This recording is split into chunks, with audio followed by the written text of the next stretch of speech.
مفتی نظرل اسلام خازمی الظاہری مدرسہ نور العلوم دربھنگہ نے اپنا ایک پیغام جاری کرتے ہوئے رمضان کے مہینے میں صدقہ فطر اور زکوٰۃ کے تعلق سے عوام کو تفصیلات بتائی۔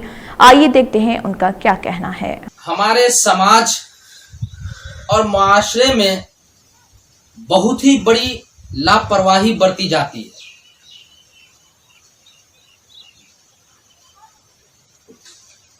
اکثر ایسا ہوتا ہے کہ ہر کس و ناکس، چاہے عام لوگ ہوں جس کے پاس اتنی آمدنی نہیں ہے، یا چاہے وہ لوگ ہوں جس کو اللہ نے نوازا ہے، سب لوگوں کا حال اکثر یوں ہوتا ہے کہ وہ لوگ صدقہ فطر کے طور پر گیہوں یا اس کی قیمت نکال ڈالتے ہیں۔ بس، حالانکہ ایسا نہیں ہے۔ یہ تو صدقہ فطر کی روح کے بالکل خلاف ہے۔ ہونا تو یہ چاہیے تھا کہ صدقہ فطر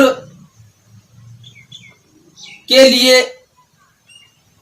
آپ اس کو یوں سمجھ سکتے ہیں کہ ایک عام لوگ ہوتے ہیں معاشرے میں ایک خاص لوگ ہوتے ہیں اور ایک اخص الخاص ہوتے ہیں۔ تین طرح کے لوگ ہمارے معاشرے اور سماج میں پلتے ہیں۔ عام لوگ تو ان کے پاس آمدنی ہی نہیں ہے، تو ظاہر بات ہے ان کے لیے وہی گیہوں یا اس کی قیمت نکالنا پڑتا ہے، اور وہ اسی کے لیے بہتر بھی ہے کہ وہ یا تو گیہوں نکالے یا پھر اس کی قیمت نکالے۔ لیکن ہمارے معاشرے میں وہ لوگ بھی جن کو اللہ نے دیا ہے اور نوازا ہے، وہ لوگ بھی گیہوں یا اس کی قیمت نکال ڈالتے ہیں، اور جتنے پیسے کا اعلان ہوتا ہے بس اسی پر عمل کرتے ہوئے وہ لوگ کام کرتے ہیں۔ حالانکہ ایسا نہیں ہونا چاہیے۔ ہونا تو یہ چاہیے تھا کہ عام لوگ گیہوں یا اس کی قیمت نکالتے، خاص لوگ کھجور یا اس کی قیمت نکالتے، اور اخص الخاص جس کو اللہ نے ان دونوں سے بڑھ کر بھی آمدنی دی ہے اور نوازا ہے، تو وہ لوگ کشمش یا اس کی قیمت نکالتے۔ تب جا کر کے یہ صدقہ فطر کا جو منشا ہے وہ پورا ہوتا، اور اللہ کے نبی نے جو صدقہ فطر کے اندر جو بات پوشیدہ رکھی گئی ہے ان باتوں پر بھی عمل ہو جاتا۔ لیکن ایسا نہیں ہے۔ اس لیے ضروری ہے کہ سماج کے اندر جو یہ لاپرواہی برتی جا رہی ہے، اور ان لاپرواہی کو ہم دور کریں، اور ان لاپرواہی سے ہم آئندہ پرہیز کریں۔ اور اس وقت جبکہ پوری دنیا کرونا کے چپیٹ میں ہے اور وبا جو پھیلی ہوئی ہے، پوری دنیا گھٹنے ٹیک چکی ہے، اس وقت تو امت محمدیہ کی ایک اور بہت بڑی ذمہ داری ہو جاتی ہے، اور اس وقت امت محمدیہ کی اتنی بڑی ذمہ داری ہے جس کی کوئی انتہا نہیں ہے۔ آج یوں سمجھ لیا جائے کہ اگر ایک محلے میں، ایک بستی میں اگر کوئی ہمارے غیر بھائی بھی اگر بھوکا سوتا ہے تو اس کے ذمہ دار اس بستی کا رہنے والا سارا کے سارے لوگ ہوں گے۔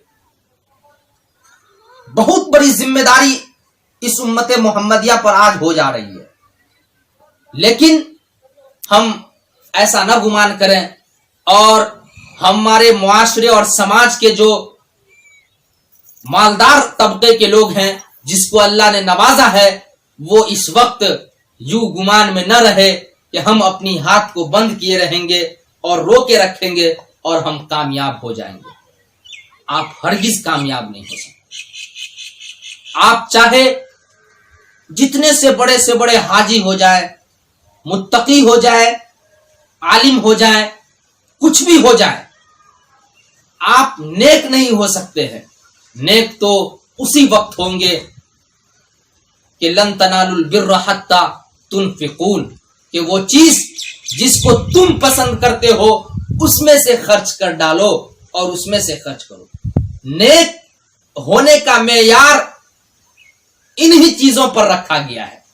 اس لیے سماج کے وہ لوگ جس کو اللہ نے نوازا ہے وہ آج اس وقت خاموش نہ رہے اور ہاتھ کو روکے نہ رہے، بلکہ اپنے ہاتھ کو پھیلائے اور آگے بڑھے، اور جو بھوک اور پریشانی اور بیماری سے جو لوگ مر رہے ہیں دن بدن ان کی تعداد میں اضافہ ہی ہوتے جا رہا ہے، آپ ان لوگوں تک مدد کو پہنچائیے اور آپ ان لوگوں کو کام آئیے، تب جا کر کے آپ نیک ہو سکتے ہیں۔ اور آخر میں بس وہی حضرت عمر رضی اللہ تعالی عنہ کی وہ بات آپ یاد کیجئے، اور وہ جملہ ہر لوگوں کے ذہن میں ہونی چاہیے۔ حضرت عمر نے اپنی دور حکومت میں کہا تھا کہ اگر دجلہ اور فرات کے سمندر کے کنارے کوئی کتا بھی مرتا ہے تو اس کا بھی حساب عمر سے لیا جائے گا۔ اس بات کو آپ بھول گئے؟ آپ حضرت عمر کے اس جملے کو یاد کیجئے اور اس پر عمل کیجئے۔ ان کا یہ کہنا ہے کہ اگر میری دور حکومت میں دجلہ اور فرات کے نہر کے کنارے کوئی کتا بھی بھوکا مرتا ہے تو اس کا بھی حساب عمر سے لیا جائے گا۔ اور پھر حضرت عیسیٰ علیہ السلام کے اس واعظ کو بھی نہ بھولیے اور اس واعظ کو بھی یاد کیجئے جو اپنی امتیوں سے انہوں نے کہا کہ لوگوں اور میری امتیوں، تم زمین پر جمع نہ کرو، اپنے مال کو تم زمین پر جمع نہ کرو، زمین پر خطرہ ہے چور اور ڈکیت اور لچھے لفنگے کا کہ وہ مال کو اچک لیں گے۔ مال کو اگر جمع کرنا ہے تو تم آسمان پر جمع کرو، آسمان پر کوئی خطرہ نہیں ہے۔ آپ اس واعظ کو بھول گئے۔ آج اس وقت ایک طرف آپ حضرت عمر رضی اللہ تعالی عنہ کی اس جملے کو یاد کیجئے اور پھر حضرت عیسیٰ علیہ السلام کے اس واعظ کو ذہن میں رکھیے، پھر جا کر کے کام کیجئے اور صدقہ فطر کا جو منشا ہے اور حدیث کے اندر جو راز پوشیدہ رکھی گئی ہے اس پر عمل کیجئے۔ آپ یوں نہ گمان کیجئے اور دھڑلے سے گیہوں یا اس کی قیمت نہ نکالے، یہ سراسر بالکل خلاف ہے، ایسا کرنا صحیح نہیں ہے۔ وہ منشا جو صدقہ فطر کا ہے، صدقہ فطر تو ادا ہو جائے گا، لیکن جو راز پوشیدہ رکھی گئی ہے آپ اس کے حقدار کب بنیں گے؟ آپ وہاں تک کب پہنچیں گے؟ اللہ نے اگر آپ کو نوازا ہے تو آپ جو ہے گیہوں چھوڑ کر کے آپ کھجور یا اس کی قیمت، کشمش یا اس کی قیمت اس طرح سے صدقہ فطر ادا کیجئے تو انشاءاللہ حدیث پر لفظاً معنن ہر طریقے سے عمل ہو جائے گا۔